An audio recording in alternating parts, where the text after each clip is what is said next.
กับสบายดีพ่อแม่พี่น้องบ่ว่าจะอยู่ภายในหรือว่าต่างประเทศเนาะมื้อนี้ก็ระหว่างทางขึ้นดอยมาเห็นสถานที่แห่งหนึ่งอยู่กลางป่ากลางดอยสถานที่ลึกลับอยู่ไกลจากตัวเมืองหลายกิโลเส้นทางก็ลำบากพอสมควรเนาะก่อนที่จะมาฮอดสถานที่แห่งนี้สถานที่แห่งนี้ก็อยู่ที่เมืองหุนแขวงอุดมไซเนาะอยู่ทางภาคเหนือของประเทศลาวเฮาวันนี้ได้เดินทางมาฮอดมาถึงเก็บภาพให้เบิ่งเนาะบรรยากาศตอนสวยโอ้พ่อเฒ่าเพิ่นกำลังเฮ็ดหยังนี่พ่อเฒ่าเนี่ย ยาง เฮ็ดยาง อยากใส่ไก่ เออ อ๋อเดี๋ยวมาเบิ่งนำนิดนึงกันเบิ่งวิธีเบิ่งขั้นตอนการเฮ็ดยาง เฮ็ดยางสักไก่ มือหนึงพ่อเฒ่าแต่งไอ้แล้วจักอันนี้นะ มือหนึงแล้วสักอันสักอัน มือหนึงแล้ว2-3อันเนาะคันตั้งใจเฮ็ดแท้ๆก็น่าจะได้4-5อันได้เนาะ ได้อ่ะ ป้าเลี้ยงงัวหลายเนาะจินี่เนาะ เลี้ยงวัว เลี้ยงไข่โดยเฉพาะเลยเนาะ เออ อ๋อเดี๋ยวเบิ่งกันเบิ่ง ให้เป็นมาให้เลี้ยงไว้ มีหลายครอบครัวเนาะอยู่นี่เนาะ ครับ อ๋อมีหลายครอบครัวพ่อเฒ่าว่ามาดำรงชีวิตอยู่นี่มาแต่งเฮือนเพื่อทำการเกษตรเฮ็ดไร่เฮ็ดสวนให้ข้าวให้สลีเลี้ยงสัตว์เนาะ ส่วนสลีให้เข้า อ๋อสลีหลายเนาะอยู่นี่เนาะ เออ เดี๋ยวพามาเบิ่งบรรยากาศทำกัน เลี้ยงคู่เลี้ยงแม่ โอ้หลายชนิดหลายประเภทเลย ปุ๊บ เฮ็ดให้เล็กๆจักน้อย ปลูกพืชก็หลายชนิดเลี้ยงสัตว์ก็หลายชนิดอยู่โอ้จอมด้วยพี่นะไก่แท้ไก่วามานี่เก็บภาพให้เบิ่งให้ชมนำกันนะพ่อแม่พี่น้องเป็นภาพบรรยากาศที่ห้าเบิ่งได้ยากละสมัยนี้นะบ่าวรังก็บ่คิดว่าอยู่ป่าอยู่ดอยยังจะมีสถานที่แห่งนี้บ่คิดว่าอยู่กลางป่ากลางดอยยังจะมีบ้านคนอีกตื่นนะบ่าวรังขี่รถจักรไปคนเดียวนะ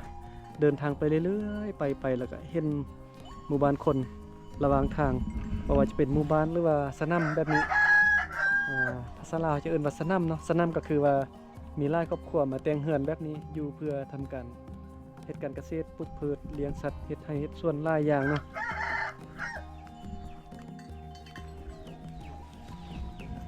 โอ้ค่อยมาโมตัวงัวได้ยานเด้อ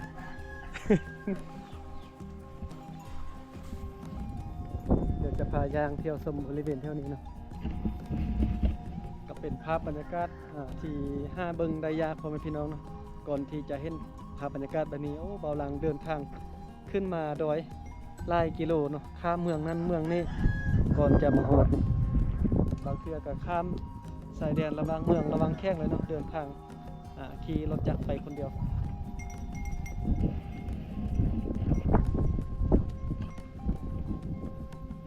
พอเท้าแตงยังนี่ เฮ็ดยางเลย แตงเป็นโต๊ะแบบนี้แล้วก็เฮ็ดย่างเนาะโอ้อยู่นี่วิวงามนะอยู่นี่นะเบิ่งนะว้าวเถอะพุ่นตัวเมืองนะ เออ แถวตัวเมืองจะอยู่ทางด้านพุ่นเนาะ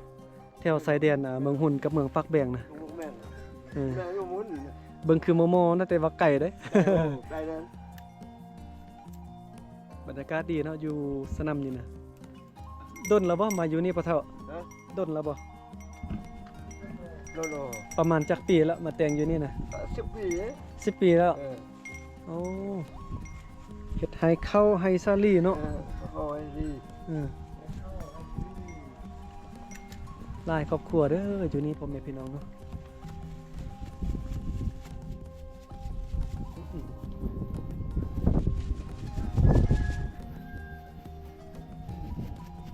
บ้านซอง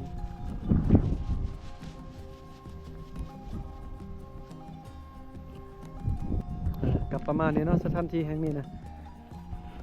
โอ้เบาลังไปเห็นกับคล้ายคือแบบสมัยก่อนเลยเนาะอยู่นี่นะคือย้อนยุคเลย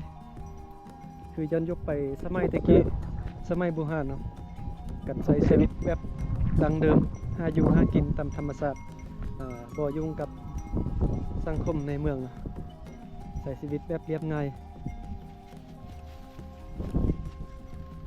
ทางด้านนี้ก็โอ้บ่เฒ่าเฮ็ดยังสบายเลยบ่กินข้าวแล้วบ่ กินแล้ว กินข้าวสวยแล้วเนาะโบไปให้ไปส่วน บ่ไป แล้วเนาะ เรียกบัวได้ เลี้ยงงัวเต้ พอทำอายุเลี้ยงงัวเนาะ เออ พอเท่านอนอยู่นี่เลยโอ้ มื้อค่ำมื้อคืนคันค่อยเดินทางมาค่อยมาแวะพักผ่อนอยู่นี่ได้บ่ เข้าได้ บ่ค่อยนะ ได้ บ่เป็นหยังเนาะ บ่เป็นหยัง จิลงไปตัวเมืองมื้อค่ำมื้อคืนไปผู้เดียวยานน่ะ หมอบ่ยันยัง ค่อยมาแวะพักอยู่นี่ได้บ่ ได้บ่มีหยังละไปสบาย พอเท่านอนนี่เด้อเนาะ เออ ขับใจพอเทื่อมื้อหน้ามื้อค่ำมื้อคืนเดินทางมาอีกครั้งก็จะได้แวะกางเต็นท์นอนแบบนี้นะวันนี้เราลังกาจะได้ออกเดินทางต่อแต่พามาเบิ่งทางด้านนี้ก่อน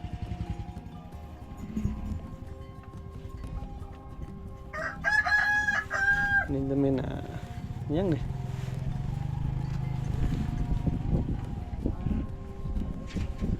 ขอบมูก็จะเลี้ยงทางด้านนั้นเนาะโอ้อุ้ยจงว่าสนกันละ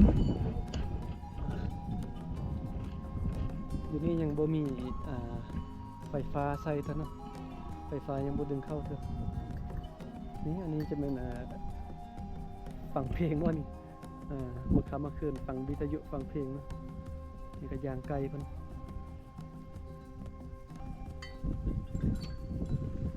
โอเคจะได้เดินทางไปแล้วบัดนี้นะเบิ่งเครื่องมือในการเดินทางอันนี้ก็จะมีเต็นท์นะมีเต็นท์มีซาดมี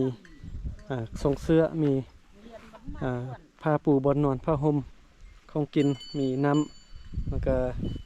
มีน้ำมันเอสซังนะเพราะว่าอยู่ดอยบางบ้านอาจจะบ่มีน้ำมันเราต้องเตรียมพร้อมถ้าว่าบ่มีน้ำมันสกัวไปแบบนี้เนี่ยอันตรายเลยน้ำมันหมดกลางทางนะเพราะว่าเคยเป็นเท่านึงละน้ำมันหมดกลางทางบ่มีบนเติมต้องได้เตรียมพร้อมเนาะอุปกรณ์บ่ว่าเรื่องอาหารการกินผ้าห่มทรงเสื้อ เดินทางไกล